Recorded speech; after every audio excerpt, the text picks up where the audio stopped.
The morning air over England was cold enough to bite through a flight jacket, and the runway at Debden lay under a thin veil of mist. A young pilot tightened the straps across his shoulders, hearing only the muted rumble of engines warming somewhere down the flight line. He was moments away from a choice few men had ever faced: a flight straight into the heart of a fortress the world believed was unreachable. No one dared say it aloud, but the tension settled over the airfield like a weight. This mission was not supposed to be possible. For years, American bombers had flown deep into German territory and returned, shattered their gunners, outmatched their escorts, forced to turn back long before the danger truly began. The air war over Europe was bleeding men faster than replacements could arrive, and every failed mission pressed the Allies closer to a breaking point. Berlin remained a distant and untouchable shadow, protected by the confidence of German commanders who believed no long-range escort fighter on Earth could reach it. Berlin remained a distant and untouchable shadow, protected by the confidence of German commanders who believed no long-range escort fighter on Earth could reach it. But on this day, a new shape stood on the ramp, lean silver and quiet in its confidence. A machine the Germans insisted could not exist: the P-51 Mustang. What happened next would rewrite the mathematics of survival and the future of the war itself. The story of the P-51 Mustang cannot be understood without first stepping into the desperate months that came before it. Throughout 1943, American bomber crews crossed the English coast, knowing that large portions of the mission would be flown alone, unprotected, and exposed to the waiting claws of Luftwaffe fighters. They called those stretches of sky the Lonely Miles, a quiet name for a deadly truth. When the last friendly escort turned back, the bombers pressed on their formations, tightening as if closeness alone could shield them from what came next. German controllers had studied the limitations of every American fighter in service. They knew exactly where escort range ended, and at that invisible line the hunting began. Waves of Bf-109s and FW-190s broke through the high clouds and tore into the formations with ruthless precision. In the worst of these assaults over Schweinfurt, over Stuttgart, over the industrial heart of the Reich, dozens of bombers fell in a single day. For the men inside those aluminum fuselages, the air war over Europe became a test of endurance. More than strategy, a battle fought not only with guns, but with the slow rising fear that help would never arrive. The Allies understood the stakes. If deep penetration attacks collapsed the entire bombing campaign, the only means of striking at the German war machine before D-Day would fail. Without daylight pressure on factories, refineries, and railways, the enemy would recover, rebuild, and bleed Allied ground forces when the invasion finally came. The problem was painfully simple. The bombers could fly to the target. Their escorts could not. Thunderbolts lacked the reach. Lightning struggled in the cold. Even the RAF's Spitfire, legendary in its own right, was tied to the short distances of the Channel front. What the Allies needed was something no one had yet engineered: a long-range escort fighter that could travel hundreds of miles into German airspace, fight, protect the bombers, and still return home. German intelligence insisted such an aircraft was impossible. Yet the roots of the answer had already been planted. North American aviation's early Mustang, designed in a whirlwind of wartime urgency, had shown glimpses of something extraordinary: long legs, clean aerodynamics, and fuel efficiency unmatched by other single-engine fighters. It was held back only by the Allison engine, whose power faded in the thin air where bombers flew. Then came the insight that changed everything. What if this nimble airframe, already a natural at conserving fuel, were paired with a high-altitude engine capable of sustaining power above 20,000 feet? Rolls-Royce engineers believed the Merlin could unlock the aircraft's full potential, and when the prototypes roared to life, the transformation was undeniable. Speed climbed, ceiling all surged upward, and more importantly, its range stretched far beyond expectations. In that moment, the foundation was laid for the aircraft that would break the Luftwaffe's certainty and escort bombers deep into Germany. the machine that would make Berlin bombing raids survivable, the machine that would soon be known across Europe as the P-51 Mustang. When the redesigned P-51 Mustang finally entered combat in late 1943, the shift was subtle, at first a deeper penetration into France here, a successful escort run to the German coast there. But to the men studying the charts inside 8th Air Force headquarters, those early missions hinted at something larger. For the first time, a single-engine fighter was matching the distance flown by the bombers. And each time the Mustangs returned, their fuel gauges proved the calculations were real. A door long bolted shut was beginning to open. Major General James Doolittle saw it immediately. If the Allies were to win the air war over Europe, they needed to do more than protect the bombers. They needed to break the Luftwaffe in the air and on the ground. That meant forcing German pilots into battle again and again until the veteran corps was gone. Only a long-range escort fighter like the Mustang could remain with the bombers long enough to make those fights unavoidable. But aircraft alone never win wars. They require people willing to stretch their limits, and no one embodied that more than Colonel Donald Blakeslee of the 4th Fighter Group. When ordered to convert his unit from Thunderbolts to Mustangs, a transition that normally required weeks, Blakeslee answered with a promise he would have the group combat ready in 24 hours. His pilots, veterans of Spitfires and P-47s, learned the cockpit layout on the way to their missions. His ground crews worked through the night by flashlight hands raw from cold metal and safety wire. And when the sun rose, the 4th Fighter Group took off in their new aircraft, each man knowing the next mission would be unlike any they had flown. The test came almost immediately, the first Berlin bombing raids with full escort. The plan was audacious fighters would fly ahead above and around the bombers, forming a moving shield that stretched nearly 70 miles long. As the formations crossed into Germany, contrails appeared in the distance, thin white scars on the blue that marked the arrival of Luftwaffe fighters. The German pilots were climbing fast, preparing to dive through the bomber stream as they had done for years. This time they found Mustangs waiting. The first attack began near 10,000 meters. Blakeslee's voice crackled across the radio, "Here they come." In moments, the sky dissolved into motion, spiraling turns, diving streaks of sunlight on aluminum wings, the sudden flash of tracers crossing paths. Mustang pilots turned into the enemy tightening formation around the bombers.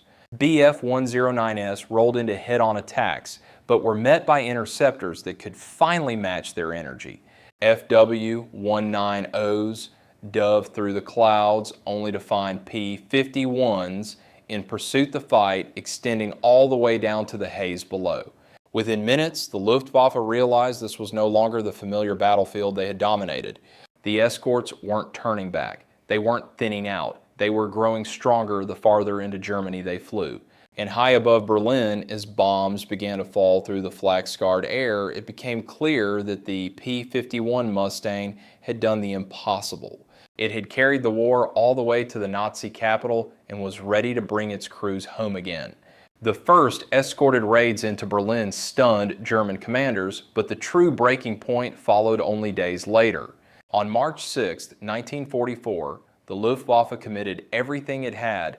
Veterans pulled from other fronts, reserve units rushed into service, entire fighter wings thrown into the sky in a desperate attempt to crush the American advance. To them, this was the moment to prove that the earlier raid had been a fluke, that a single-engine, long-range escort fighter could not possibly endure the full weight of Germany's air defense. What unfolded instead became known as Black Monday. As more than 350 Luftwaffe fighters converged on the bomber stream, the German plan shifted. Rather than attacking the bombers directly, they targeted the escorts. If the P-51s could be scattered or destroyed, the bombers would once again be exposed. It was a brutal logic, and for a brief moment, the sky over central Germany became a tangled arena where survival depended on instinct, discipline, and sheer nerve. The P-51 Mustang pilots met the assault head-on. Major James Goodson broke into an enemy formation, destroying 2 aircraft in seconds. Captain Don Gentile and Lieutenant John Godfrey executed tight, aggressive maneuvers that turned German dives into traps. Across the entire defensive screen, similar engagements unfolded. Mustangs diving, climbing, rolling, always positioning between the attackers and the bomber stream behind them. Even when outnumbered, the P-51's energy retention and stability allowed pilots to stay in the fight longer than anything the Germans had faced. But Black Monday carried a heavy cost. 69 bombers fell that day, their wreckage scattered across fields and forests. 11 American fighters were lost. Yet the Luftwaffe lost far more. At least 66 fighters destroyed, many flown by irreplaceable veterans. In the air war over Europe, this kind of attrition was lethal. Germany could build new aircraft, but it could not manufacture experience fast enough to match the losses. What followed in the days after was not just tactical defeat, but psychological collapse. German aces who had once ruled the sky, men like Günther Röhl and Johannes Steinhoff, returned from combat shaken. They reported being shadowed through turns they had once used to escape, pursued down to the treetops, and caught in dives they believed were safe. One after another, they reached the same conclusion. The Allies had solved the range problem. The escorts were no longer turning back. Every mission would now be a fight from start to finish.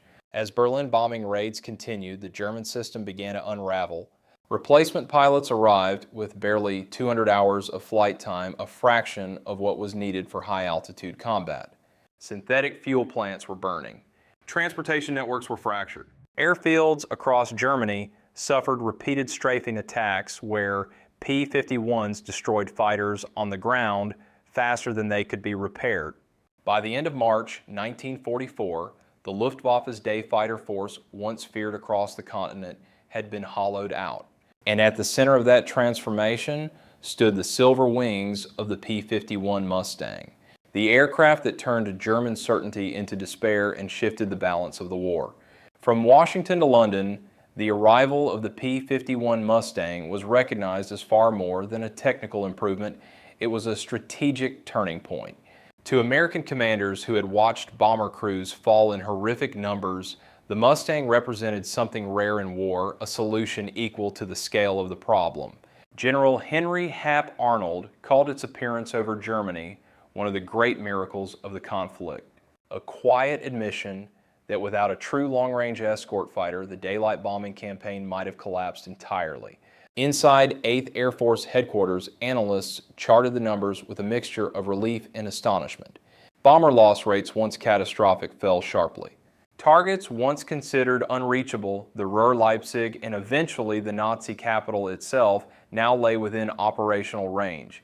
The air war over Europe was shifting, not because the bombers were stronger, but because the skies around them had finally been secured by an aircraft designed to fly farther, fight longer, and bring its pilots home. Across the channel, British commanders saw the Mustang as a reinforcement of a strategy they had pursued since the Battle of Britain: control the air and you control the future. The RAF had proven that fighters could stop an invasion. Now the Americans were proving that fighters could dismantle an empire. The Berlin bombing raids, once symbols of Allied vulnerability, became demonstrations of a new reality. Germany could no longer shield its industrial heartland. In Berlin, the reaction was starkly different. Goering and his staff searched the wreckage of downed Mustangs, convinced the Americans had deployed some hidden technology. Their engineers found nothing revolutionary, just clean aerodynamics, disciplined fuel management, and a design that quietly prioritized range from the beginning. The shock was not simply that American fighters had reached Berlin. It was that they could do it again and again, draining the strength of Luftwaffe fighters every time they appeared. Other nations watching from afar drew their own conclusions. Allied planners understood that the Mustang validated a universal truth of modern warfare: mobility and reach matter more than raw power alone. Neutral observers recognized that Germany's presumed dominance in the air had been an illusion sustained by geography. Once that advantage disappeared, so did the Luftwaffe's ability to influence events on the ground. In the end, the P-51 Mustang did more than escort bombers. It reshaped strategic thinking across continents, proving that in a conflict as vast as World War II, the side that can reach the farthest often decides how and when the war will end. When historians look back at the great turning points of the Second World War, they often focus on the beaches, the cities, the armies that clashed on the ground. But some of the most decisive moments unfolded far above them in thin freezing air where oxygen was scarce and decisions were measured in seconds. It was there, high above a wounded continent, that the P-51 Mustang quietly altered the direction of history. The Mustang did not win because it was the fastest aircraft or the most heavily armed. It won because it could be there over the Ruhr, over Leipzig, and finally over the Nazi capital when no other Allied fighter could. By solving the range problem, it solved the strategic problem. Every successful escort run weakened the core of Luftwaffe fighters. Every return flight proved that the long-feared deep raids could be sustained.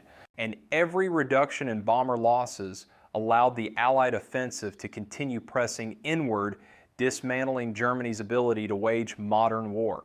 In the long memory of the air war over Europe, the Mustang's legacy extends beyond performance statistics or battlefield victories. It transformed how nations thought about air power. Military planners learned that a true long-range escort fighter is not a luxury, it is a prerequisite for any campaign that seeks to strike deep and return alive.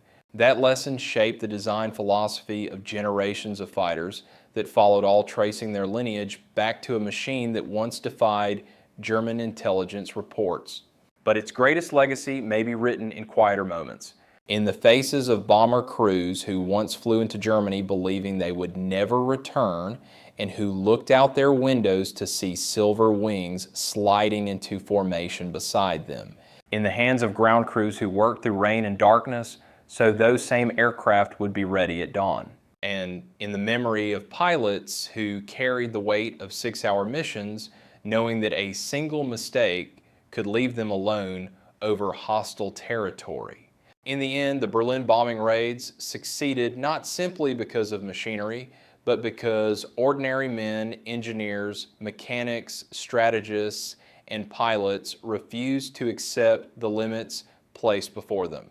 As you reflect on this story, consider the larger question it raises: what lessons from that distant sky still matter today? And how often do we underestimate the power of solving the right problem at the right time? If this chapter of history speaks to you, I invite you to share your thoughts or stories in the comments. And if you value remembering moments that shaped our world, consider joining us for the next journey into the past. The war may have ended long ago, but the legacy of the P-51 Mustang still flies.